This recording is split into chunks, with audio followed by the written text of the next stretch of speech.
Good evening, everybody. Oh, that's loud. Gotta put that away.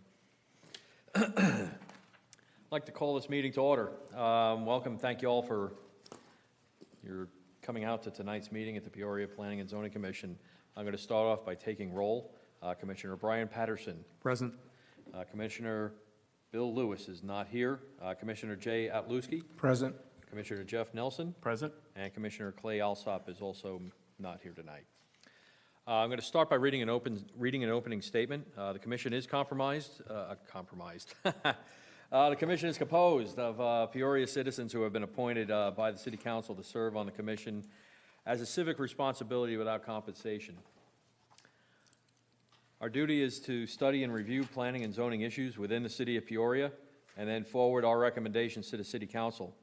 All hearings are conducted in accordance with Robert's Rules of Order. Each case will be called in the order in which it appears on the agenda unless it otherwise announced during the meeting. In the interest of maintaining a fair and efficient hearing, the Commission adheres to the following steps. The chairperson calls the case. Staff gives a brief report and recommendation. Applicant gives a presentation. Opposition and support gives testimony, generally limited to 3 minutes per speaker, please. Applicant may give rebuttal, and the commission discussion and decision. Anyone wishing to speak must complete a speaker's request form and hand it to the planning assistant on my left down here at the end of the dais. Please be as brief as possible and do not repeat statements already made by others. Anyone wishing to protest a decision of a commission public hearing item must request a second public hearing before the City Council. The request must be submitted in writing before the Planning and Community Development Department within 10 days after the Commission's hearing. All Commission recommendations on public hearing items move forward to a regular City Council meeting. The City Council will then act on the recommendation of the Commission. They may concur with the decision, modify it, or overturn it. We welcome citizens' comments, and as fellow citizens of Peoria, we thank you in advance for your participation.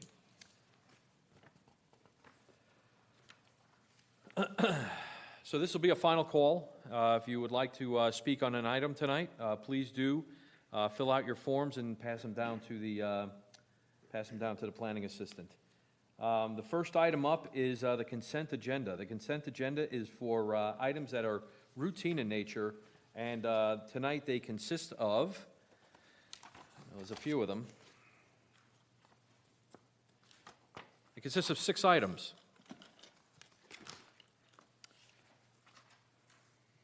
Yeah. 6 items. Tonight's items are item 1C, disposition of absence. We're going to discuss some possible action to approve or excuse the absences of Commissioner Bill Lewis from the Planning and Zoning Commission meeting held on July 20th of 2017. We're also going to, 2C is the minutes, discussing possible action to approve the minutes of the Planning and Zoning Commission held on July 20th of 2017. 3C is a CU 17-09, Pet Dental USA, a request to obtain a conditional use permit to operate a veterinary dental and wellness clinic within an existing suite at Union Hills Professional Center located at 8877 West Union Hills Drive. Item 4C is CU 17-08, AZ Classic Car, a request for a conditional use permit to allow automobile storage facility within an existing commercial building. The site is located northeast of the northeast corner of 83rd Avenue and Peoria Avenue.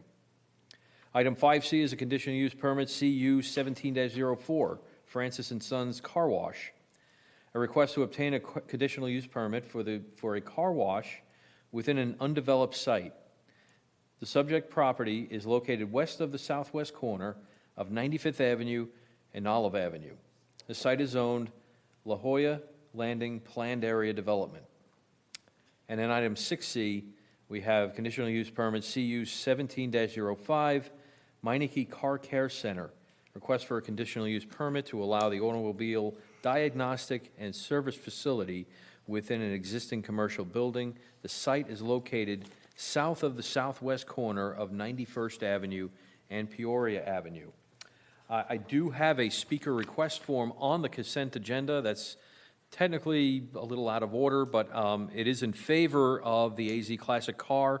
Is the speaker here? It is, Dan Huskisson. Would you like to speak on the on that consent agenda item? Not unless it's necessary, so let's continue. Okay.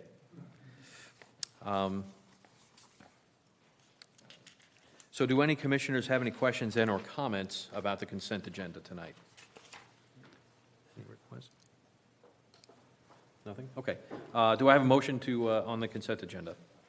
I'll make a motion to accept the consent agenda.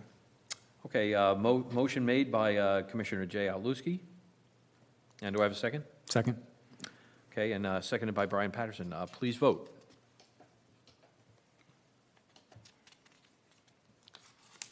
Okay, it passes unanimously. By the way, Pet Dental, if you're here tonight, welcome to the neighborhood. I'm right behind you, and I hope you could fix my my Chihuahua's rotting teeth, because his breath stinks. Okay, we're going to now move on to new business. That's really bad, though.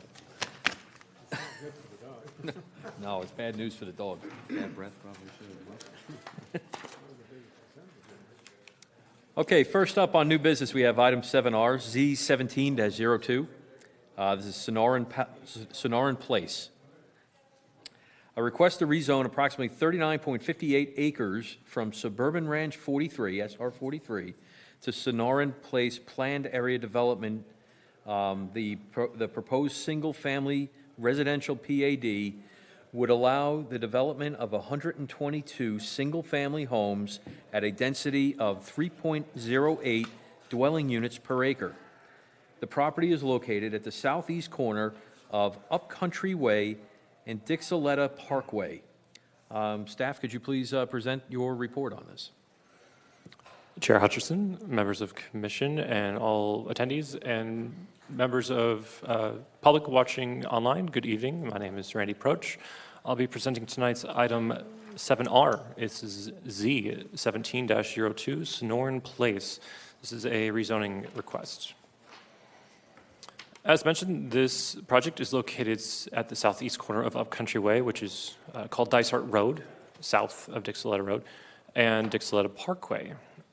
Before you can see a general map of the area that locates just west and just south of existing development, Trilogy and Trilogy West. The request is to rezone the property from Suburban Ranch 43, which is called SR 43, to Sonoran Place Planned Area Development, a PAD. The project is 39.58 acres in size. The applicant this evening is Mary Flynn on behalf of Ashton Woods Homes. And I will enhance this one more time so we have a good sense of where this is located. So it's just directly south of Trilogy West, and the nearest adjacent to the east is Trilogy at Vastancio. Now, this project would be accessed from Dixoletta Parkway and Dysart Road, which I will go into further detail upcoming. The site is currently zoned Suburban Ranch 43, SR 43. This entire area was part of a general plan amendment in 2005 that changed it from estate density residential to low density residential. These 40 acres approximately were part of a much larger 640 acre site. This was before the site was even annexed into the city, which occurred in 2010. It was given the most equivalent zoning from Maricopa County RU 43 to our SR 43. To the north is the Trilogy West Planned Area Development. This is an independent development of the nearby Trilogy, which most people are familiar with to the east. As mentioned, it is to the east. And then directly to the east of the site is what's called Fontanelle. Fontanelle was an independent planned area development that was developed after Trilogy. Most people associate it with Trilogy as they did associate themselves within the HOA, but it was a separate zoning action. It is important to note that there is an intervening parcel between the developed portion of Fontanelle And the proposal this evening is that triangular piece that has been outlined. This portion of the site is currently in the floodway, which is what it means is it is part of the floodplain, but instead of a 1% chance of flood, there is a 100% chance of flood. I'll be speaking further on the floodway later in the presentation. As mentioned, the request this evening is a rezoning from SR 43 to Sonoran Place PAD for the development of 122 single-family homes at a density of 3.08 dwelling units per acre. This is consistent with the surrounding area and does meet our general plan land use designation of low-density residential, which has a range from 2 to 5 dwelling units per acre with a target of 3. So just a smidge above 3.0 being 3.08. The site is positioned against 2 arterial roadways, as mentioned, Dixielotta Parkway running east and west, and Dysart Road running north and south. Now, the natural open space has been placed along the eastern and southern portions of the site. All development north of Pinnacle Peak is subject to the Desert Lands Conservation Ordinance, which requires 15% natural open space. This was an attempt to further separate themselves from the adjacent residents. There was a concern regarding the hills. They aren't necessarily considered mountains or a butte. There's no name for them. They're located about a half mile to the west of the site. This was an attempt to further mediate any concerns about a loss of view in that corridor.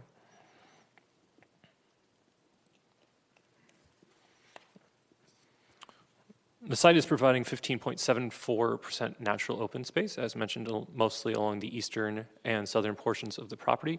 The lots range from just over 6,000 square feet to almost 8,000 square feet at 7,800.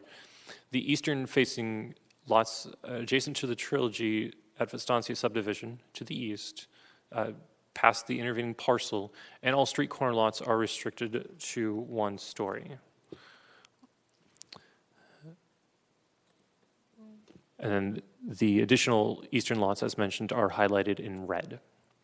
There are enhanced entry points along Dixielotta Parkway and Dysart Road. This means stamped concrete or decorative pavement, as well as a landscape median off of Dixielotta Parkway.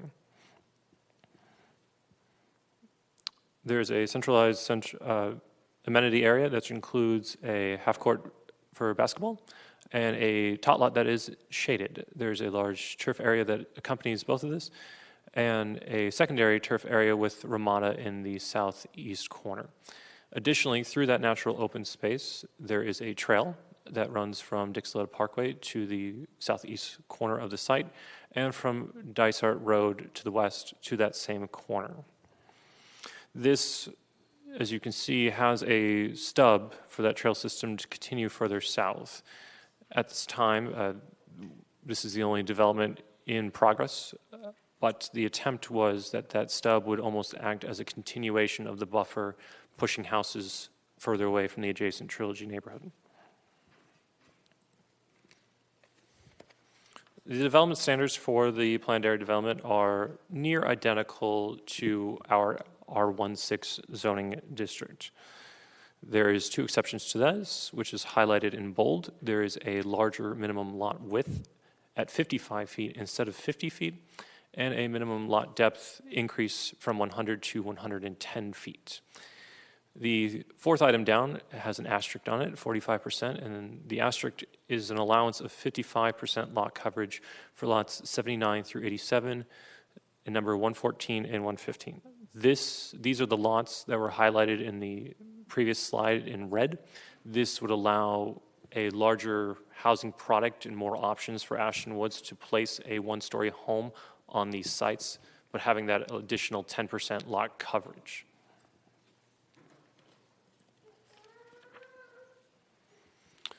Notice of application and a notice of hearing postcards were mailed to residents registered through the county assessor's website, their address, within a 600-foot radius, and all HOAs within a 1-mile radius. The site was posted by the applicant in accordance with our city regulations. This proposal has had ongoing public interest from the nearby neighbors, which I'll be talking about further in the next 2 slides. The first neighborhood meeting was held on February 27th, 2017, at the closest elementary school, which is Vistancia Elementary School. It was in their library. We had about 12 attendees, including myself, members of Ashton Woods, Councilmember Binsbacher, and her assistant. Ashton Woods presented their home products, proposed layout, amenities, and their phasing plan.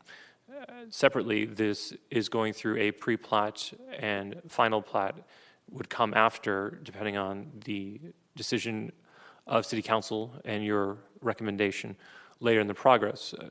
This phasing would basically split the site in half, meaning the western half would develop first and the eastern half would follow later. Now, a number of topics were discussed during this initial meeting on February 27th. It was in regards to the change to the floodplain, construction of timing, if Ashton Woods was looking at an age-restricted product, and overall questions about the density and how it blends in with the surrounding area.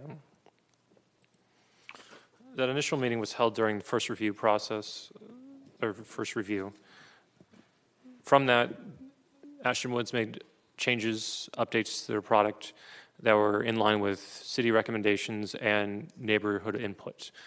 This came in for second review, and then accompanying that was our second neighborhood meeting on May 17th, again at Vistancia Elementary School, this time in the cafeteria.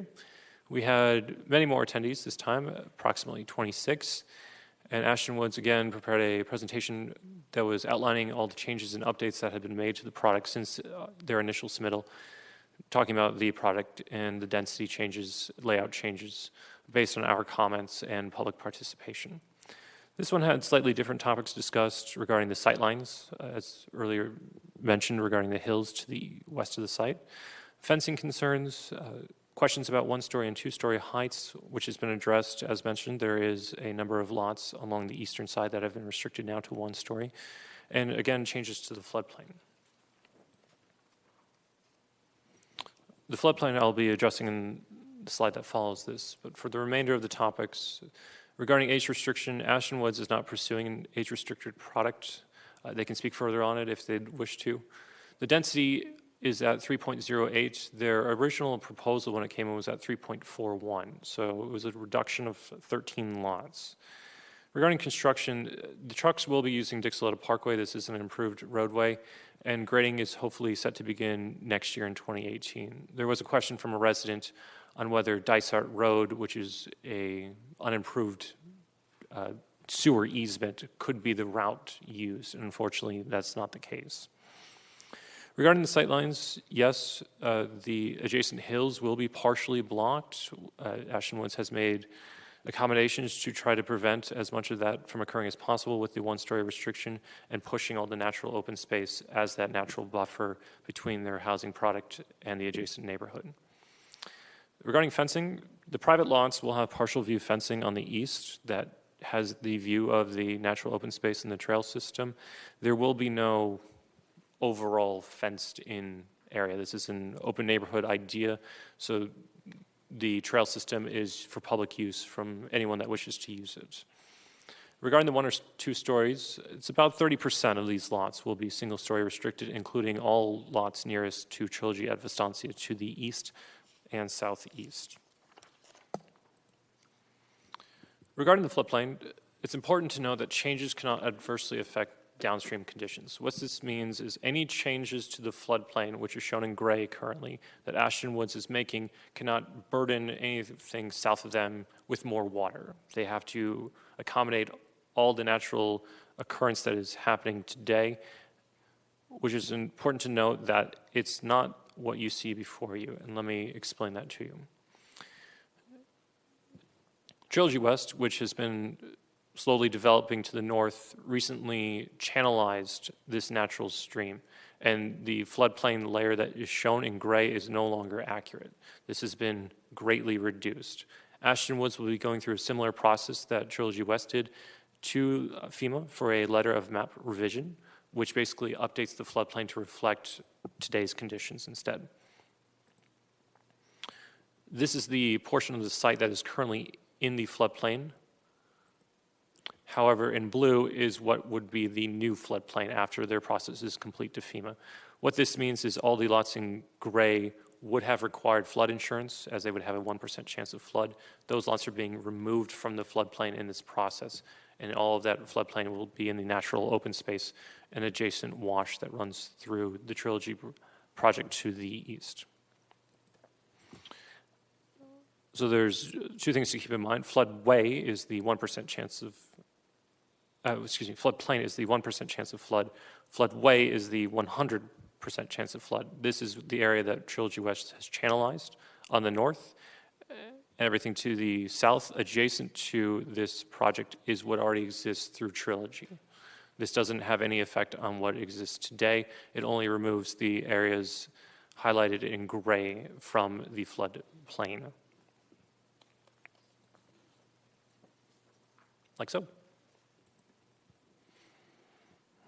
Our findings are the following. This rezoning request is consistent with the general plan land use designation of low-density residential, which has a target of 3 dwelling units to the acre. This is just above at 3.08. The request is consistent with the zoning and development patterns in the general vicinity and really does match the character of the area.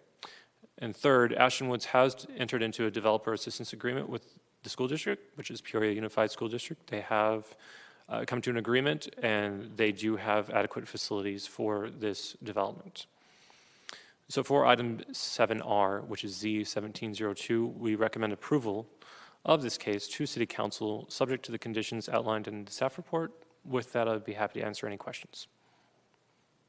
All right, thank you, Randy. We do have a couple of questions for staff from the commission. Commissioner Jay Outluski. A couple quick questions for you. The density that was changed, was there a reason? Was that more open space? Is that why the density dropped a little bit? Chair Hutchinson, Commissioner Outluski, yes, natural open space did increase with this, and it was an attempt to better contextually match the area, being down at around 3. Certainly all of the efforts they've made regarding natural open space, the amenities package, it all justifies an increase over the target of 3.0, but they've barely gone over that mark at 3.08. And then the floodplain, as we channel that, as Trilogy West channeled it towards this, and now this is channeling it, what does that affect downstream south of the? Commissioner Outluski, there is no channelization being done by Ashton Woods. Oh, okay. Trilogy West has already done so, and I can go back a slide for you. Trilogy West has already done so in the green portion. The green portion that's east of them is much further away from their parcel line. It is actually part of the Fontanelle development, which has been incorporated into Trilogy's HOA. So I guess let me grab this mouse. Ashton Woods ends here. The intervening private property parcels between the two, and then the channelization has already occurred on the Fontanelle piece, which is 2 parcels away. Okay, so they just moved, there's no change in theirs, they just moved the houses out of what would have been the floodplain then? A small change did happen to the floodplain. In gray is what it is currently today. Their modifications are only to remove their houses out of that floodplain, which is being captured on their site. Okay, all right, thanks. Any other questions from the commissioners for staff? Okay, with that, I'll open the public hearing. Is the applicant present? Would you like to speak? Please state your name and address for the record. Chairman and Commissioners, good evening. My name is Carolyn Oberholzer. I'm with the law firm of Bergen Frege Smalley. Oh, there's the mic. Bergen Frege Smalley and Oberholzer at 4343 East Camelback. I'm here on behalf of Ashton Woods tonight. Mary Flynn and Jeremy Ramstill are here. We don't have anything to add. Staff gave a very robust presentation, and we appreciate Randy's work and all of staff's work as we've worked through the project and made modifications. I think we've arrived at a place where Ashton Woods is very excited to move forward with the project. And as Randy mentioned, they are in the preliminary plat submittal phase and would hope to be in construction next year. So with that, we are happy to answer any questions that you might have. And so you are in agreement with staff recommendations? Yes, sir. Okay. Are there any questions of the applicant? Oh, seeing none? Thank you. I do not have any other requests to speak, so I am going to close the public hearing. Are there any comments from the commissioners before we vote? Commissioner Patterson? Yes, Mr. Chairman, I just wanted to commend the staff, the applicant, and the neighborhoods for working this out. This could have been a very contentious issue, and everybody did a great job of finding something that worked for all parties, and really appreciate that. I did note condition 3 only references lot 79 through 87. Does the motion need to include a reference to adding lots 114 and 115 to condition 3?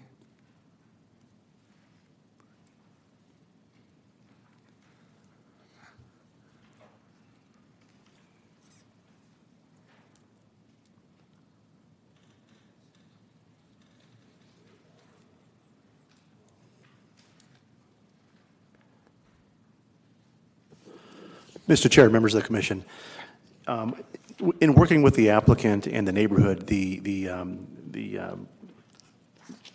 effort was to restrict the lots along the eastern edge, which were most impactful to the trilogy at Vistancia, to one story. I think Ashton Woods is looking to self-restrict some of the other lots within the community to one story as part of their business decision, their business plan, but it's not part of our overall recommendation.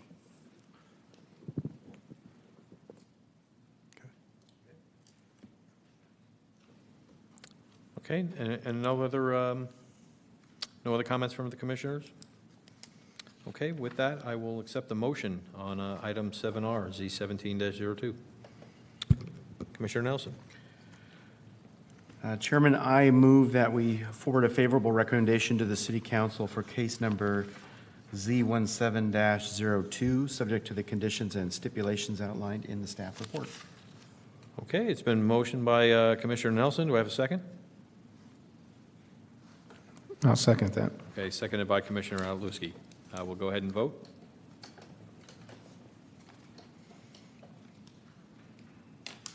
And it passes unanimously. Okay, next item up is the call to the public, and we do have a request to speak on comments on non-agenda items. We have Liz Recchia? Recchia. That's close. Okay, when you approach the podium, could you please state your name and address for the record?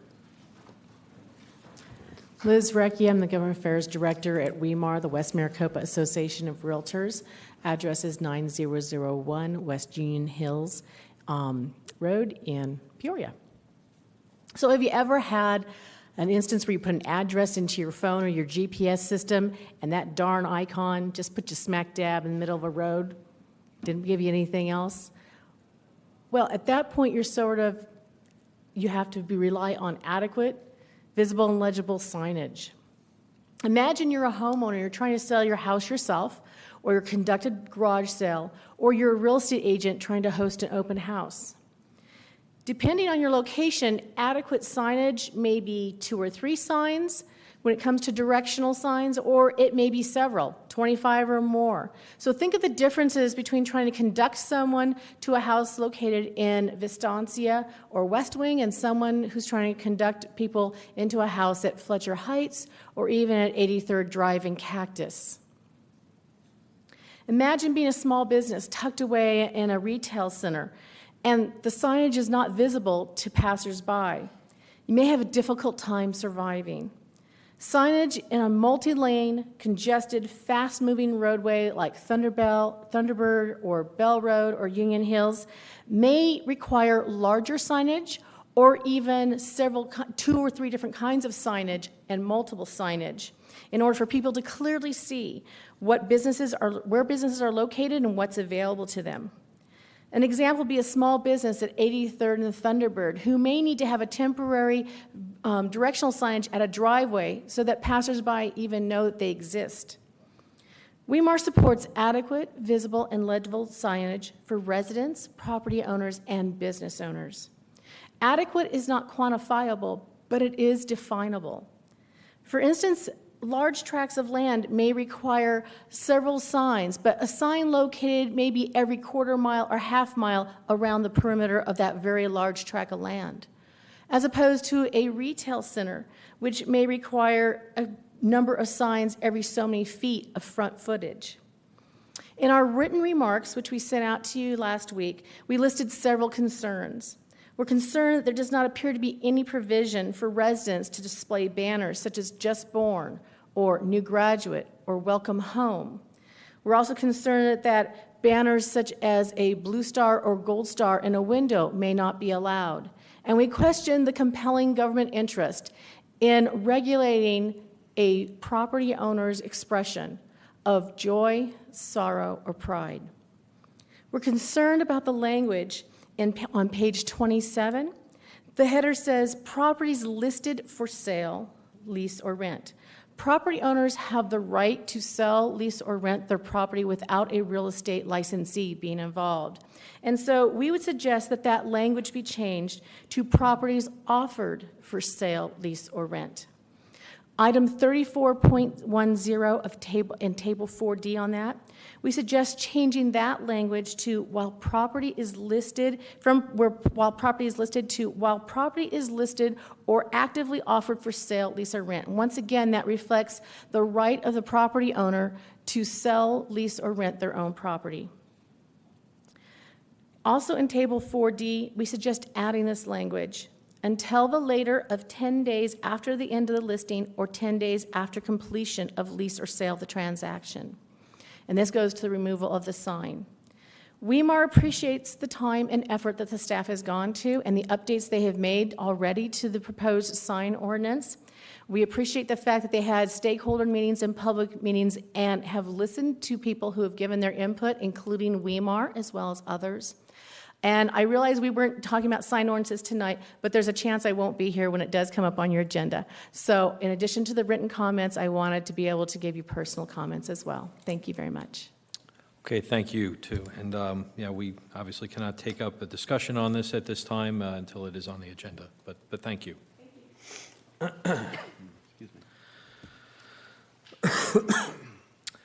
Okay, next up is reports from staff. Who's up? Thank you, Mr. Chair, members of the commission. And just to let the commission know, we do have the correspondence from Ms. Recchia that we will pass out at the conclusion of this meeting. We've got those packets available for you. Relative to the sign code update, we do have meetings coming up to discuss the sign code. So you can see on the calendar here on September 7th, we have a study session planned in front of the Planning and Zoning Commission. That's a chance to review the final draft and ask questions. We're not seeking action that night. On the 19th of September, we're also going to be having an open discussion with our city council as well, and also to take testimony. And then October 5th, we're intending to bring the matter back to the Planning and Zoning Commission and seek a recommendation at that time, and then hopefully on October 17th, a decision with the city council. So that's the schedule moving forward on the sign code. It's been a year and so long update. A lot of nuances to the sign code. We'll provide that to you real soon with the packet upcoming. And so I wanted to provide that information for you. Let me back up here as well. So as part of the general plan update, there's been a number of discussions in front of this commission. There's been a number of discussions out in the community. We've also partnered with our economic development department, and we've been having joint meetings with the targeting the small business groups. We've had a couple meetings that have occurred in the past. I just wanted to bring to the attention of those watching and the commission that we do have one more coming up. It's August 30, 2017. It's going to be at the City of Peoria campus. It's going to be in the Development and Community Services building, which is located immediately to the south of this building.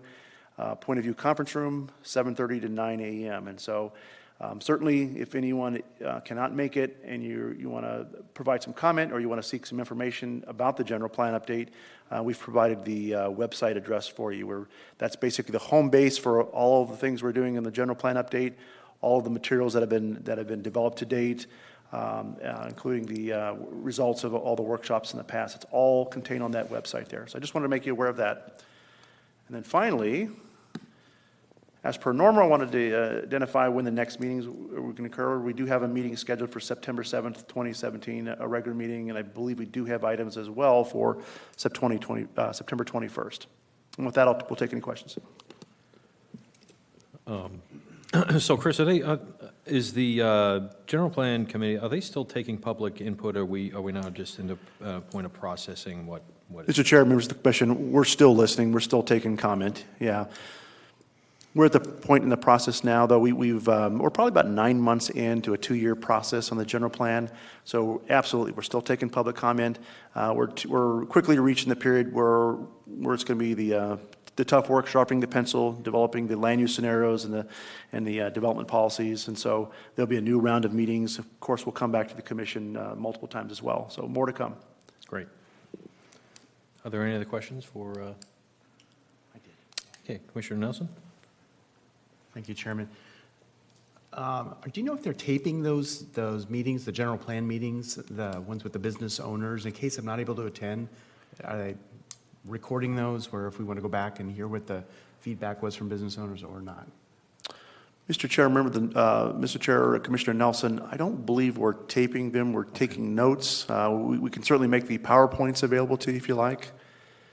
Okay, that's an option. I'll try to make that 30th, but Okay. just want to see if I had a plan B. Thank you. I do appreciate the morning session. Those afternoon sessions have been challenging to get to.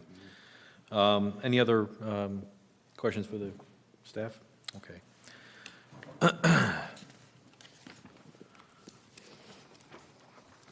Do we have any reports from the Planning and Zoning Commission on non-agenda items? I would like to take just a moment, if I could. We took up the case today with the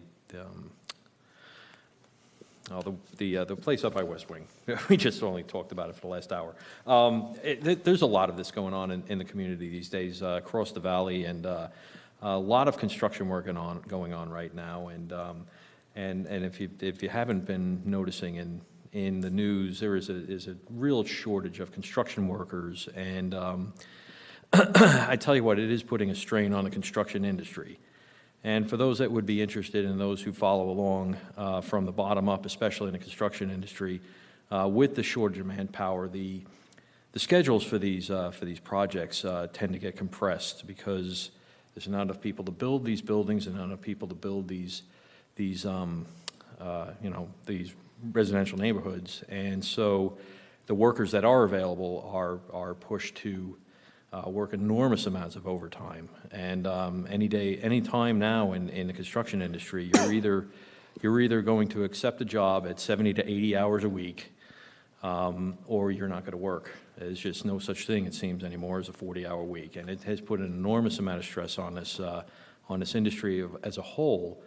And I'm not saying that the connection is there, but I've joined a group of industry leaders that are discussing the conditions in construction to the enormous growth in construction industry-related suicide. It is at an epidemic level, and the construction industry leads all industries today in suicides nationwide. And I would just like to speak to people who are interested parties in building structures that if you could just remain cognizant of the fact that the stress is being placed on these workers, it's enormous. And we've been touched by it in our industry several occasions, and it's painful. So just, if any forum that I can, talk about this to people who would listen, I would really appreciate, just if you keep that in the back of your mind. So that being said, any other reports from commissioners? Okay, seeing no further business, I'm going to call this meeting adjourned.